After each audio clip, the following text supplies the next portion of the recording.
name is Xander, and my best friend is trying to ruin my life.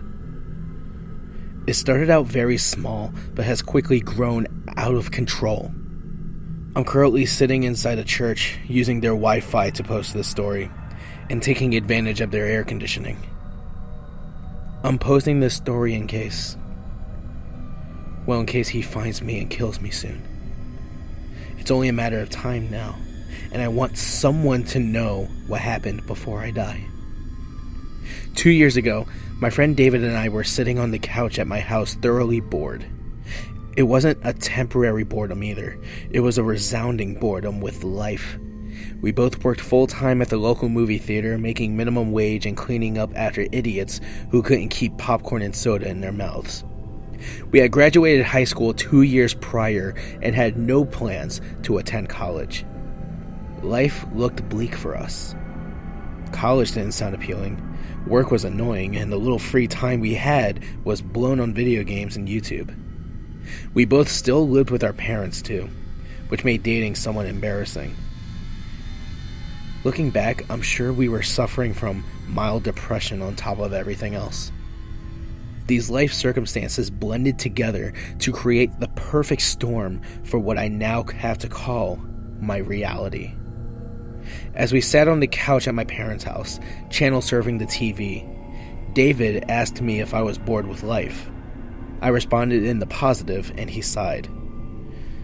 High school was so easy because we knew our purpose, and our goals were set for us. Outline the English essay, finish the math homework, get decent grades, pass the driving exam, be home by curfew, find a girlfriend. Now that we're out of high school, there's no structure. Our lives have become meaningless, and we are just floating through space with no aim or purpose. Would you go back to high school then? I asked. He shook his head. In the moment, high school was annoying. It's only after looking back that I see how much better it was than I realized. What's the solution then? I asked. Either go somewhere that has structure and can deliver what high school gave us, or create our own structure, David replied. Well, I don't want to go to college, or the military, I said. And I can't think of anywhere else that provides the same structure.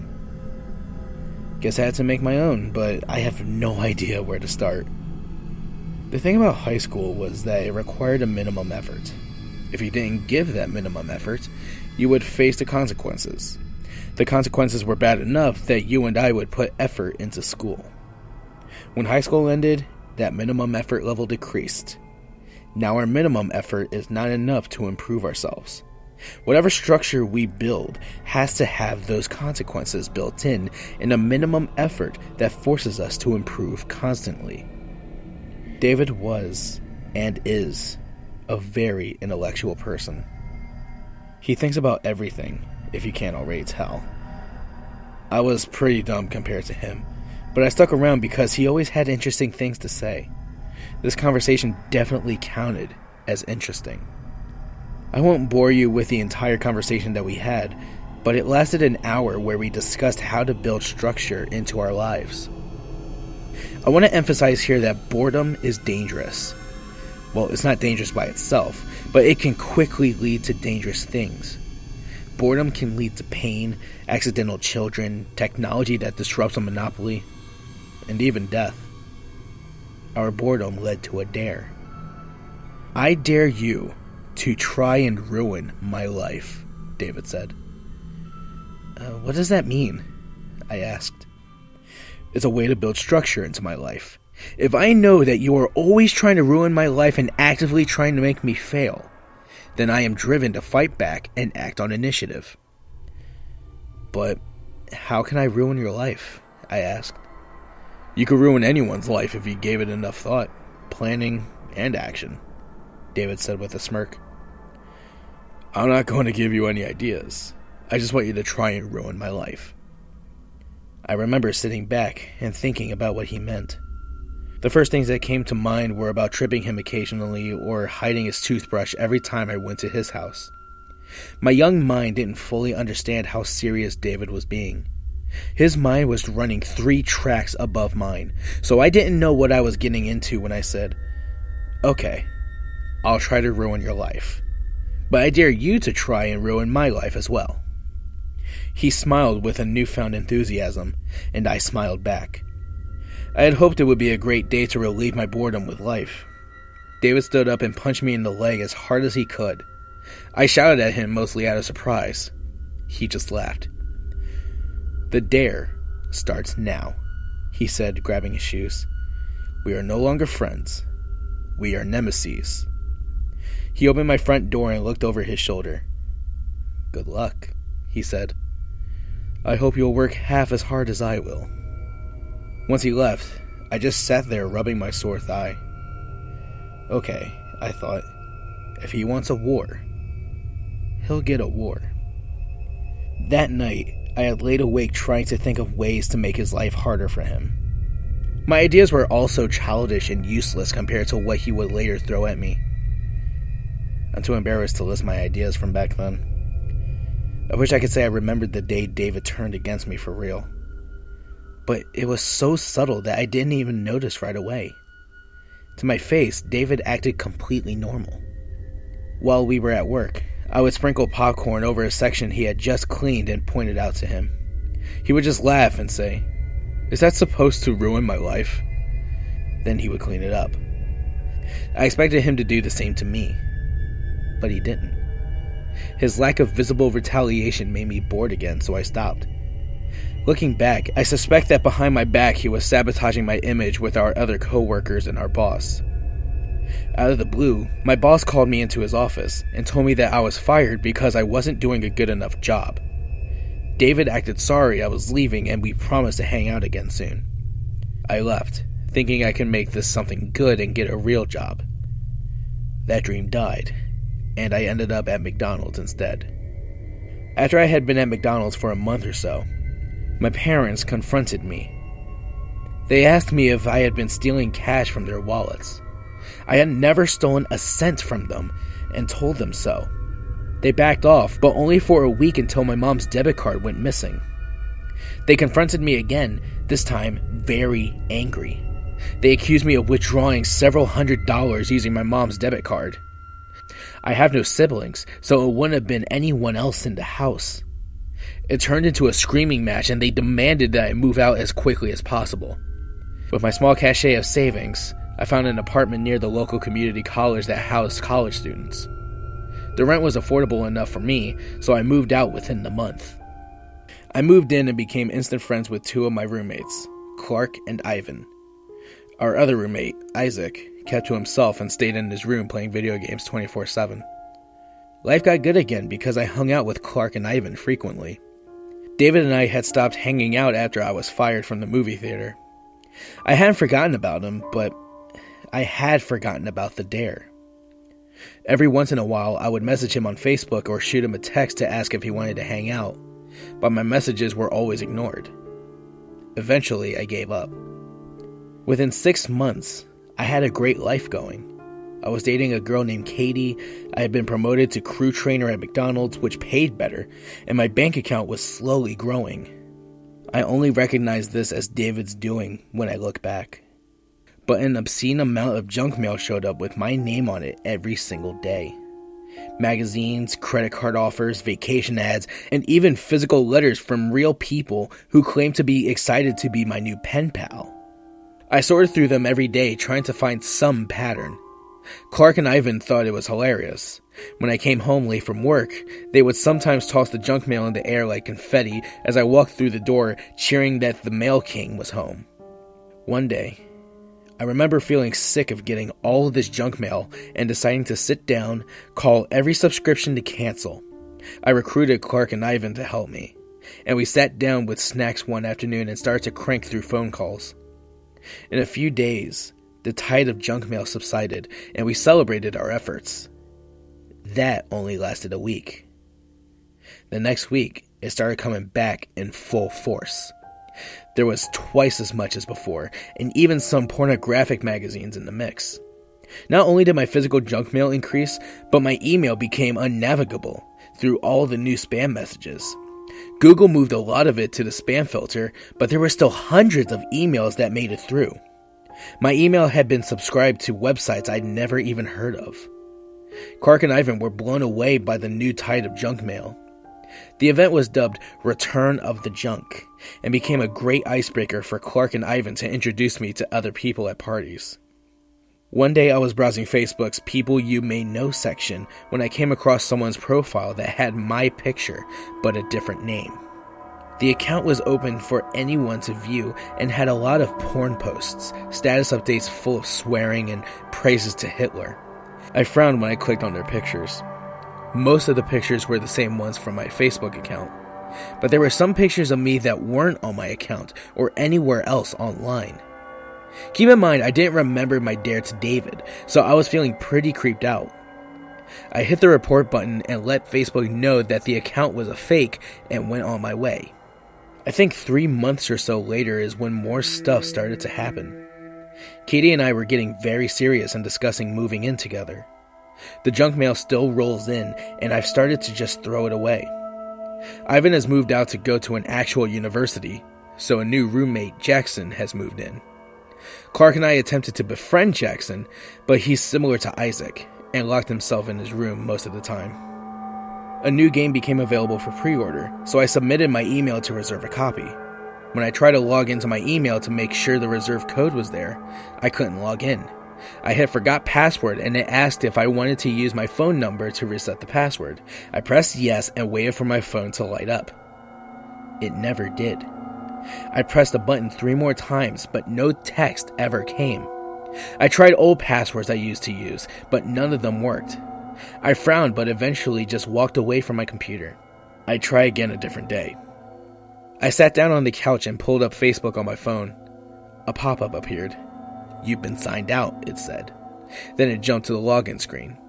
I thought I'd hit the logout button on accident, so I just typed in my email and password. It didn't work. I tried again, but it still told me the password was incorrect. My phone buzzed in my hand. Katie was calling me. I answered it and immediately became concerned. She was sobbing.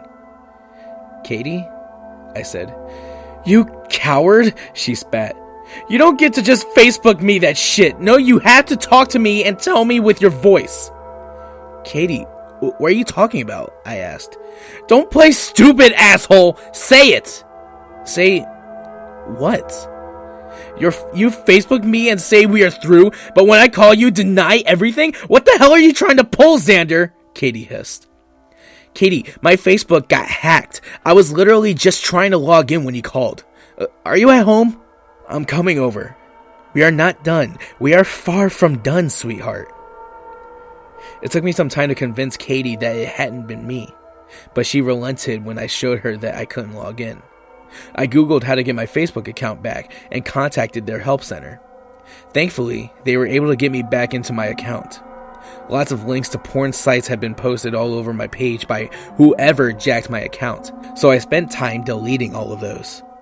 I also spent time answering family members who asked about the strange content I had been posting. Awkward. Katie also found out through her feeds that my Twitter and Instagram had been hacked. The accounts were posting hundreds of crude messages and pictures. Those 2 sites took a little more effort, but eventually I regained control over those too. Fixing my email took a couple of days, but I got access again. Not wanting to repeat the experience, I made my passwords into really long strings of numbers, letters, and symbols. Each account had a different password. For anyone who has done this, you know how impossible it would be to memorize your passwords. I wrote them down on a sheet of paper and put it in my dresser drawer. I didn't intend to get hacked again. I'm telling you where I put the paper so you'll know how freaked out I was when Facebook signed me out again the next week. I checked my other accounts. Locked out again. I shot Katie a text to warn her and then called the Facebook help center again.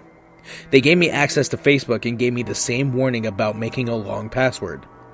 When I told them the type of precautions I had taken last time, they suggested checking my computer for viruses in case there was a keyloggers collecting all the information I typed. I called a computer repair center and asked what I needed to do to get my computer scanned. They asked me to bring it down and they'd check it out. I had a desktop, so bringing it down required a lot of unplugging. When I got down behind the computer to unplug everything, I found a tiny USB stick that I'd never seen before. I frowned and tried to locate its contents on the computer. The computer said no USB was attached. The computer repair guy confirmed that the USB drive was a keylogger. He asked if my computer had ever been anywhere that anyone could walk up and use it. I told him no, and he said he had no idea how it could have gotten there. He didn't charge me anything, just warned me to keep an eye on my computer. I changed all my passwords again, going through the motions to get my accounts back. A few days later, I received 3 credit card bills in the mail. I still had the habit of skimming through the junk mail in case there was anything super important. I'm glad I did, because I might never have found out about the credit cards that were registered in my name. I called the credit card companies to inform them that they were mistaken. I had never signed up for a credit card. My parents had warned me about them so often that I'd been deterred from ever getting one. Before you comment and tell me I need them to build my credit, yes, I know that now. A quick Google search told me what to do next. I called Equifax, which is a company that calculates your credit score and tells creditors that it's okay for you to open a credit account. I placed a 90-day fraud alert on my credit. They said they would call me if anyone tried to open a credit account in my name. The dude at Equifax was kind enough to tell me what I needed to do next. He asked me to go online and view my credit report. If I saw any accounts I didn't recognize, I was to write them down and fill out a complaint to the Federal Trade Commission, explaining the situation. Once I had that submitted, I was to file a copy of it with the police and create a police report. Then I had to take those 2 reports and call each of the credit companies that had issued credit to my identity and start the dispute process. I instantly felt very discouraged at the amount of effort this would require. It felt utterly insane to be required to follow all of these steps just because I was the victim of the identity theft. God damn. Clark was horrified at what had happened and looked at his credit score. He was relieved when it came back clean. I made Katie check hers too, just in case. Also clean. I'll take a minute to tell everyone listening that you are entitled by law to 1 free credit report per year from each of the 3 credit score companies. That means you can and should check your credit 3 times a year. Clark and I set reminders on our phones to check the scores again in 4 months. I asked Katie to do the same. When I first found out about the accounts, I had called my parents to ask if they had opened any account in my name. If they had, I'd at least know who the culprit was. They told me they hadn't opened any accounts, and I warned them about my problems. They promised to check their credit score. 2 weeks after I had called them, my dad called. They found 15 fraudulent accounts between the 2 of them. What the hell? I told him the steps he needed to take, and he was grateful for my help and warning. I know this is boring to listen, but I want you to realize how insanely painful it was to fix all of this shit. Seriously, watch your credit reports and nip identity theft in the bud before it happens to you. I have requested detailed bills from the credit card companies that had issued the fraudulent accounts, and they mailed them to me. The bills were full of online purchases. The accounts had been opened almost a year ago. And at that time, the thief had spent $62,000 between all the fraudulent accounts. I was pretty upset that in a full year, I had only just found any credit card bills in the mail. I must have been tossing them with the mountains of junk mail. Now I know that the masses of junk mail were deliberate and calculated so the bills would blend in and hopefully get thrown away. The first few transactions were from stores like Target, Walmart, etc. But the further down I went, the less I recognized. One word stuck out to me: Bitcoin. I had learned a little about it from my Facebook feed, as I had some friends from high school who touted it as the next real currency. According to the credit card statements, several $1,000s had been exchanged into Bitcoin. I started really researching Bitcoin and trying to figure out what it was and why an identity thief would want it. To make the explanation short, Bitcoin allowed my thief to make completely anonymous purchases online. It was as if he had gone to an ATM and drained all the credit cards into cash. I didn't foresee the credit card companies ever getting their money back. David now had a hell of a lot of cash he could use to ruin my life. I didn't know it was him at the time, obviously, but now I do. Guys, identity theft is a serious crime and is very damaging to everyone in the economy. And while the theft had been bad, my life was about to get a whole lot worse. That's all I have time to record for now. I have to go and get some serious shit taken care of. I'll record again as soon as I can. My name is Xander, and my best friend is trying to ruin my life.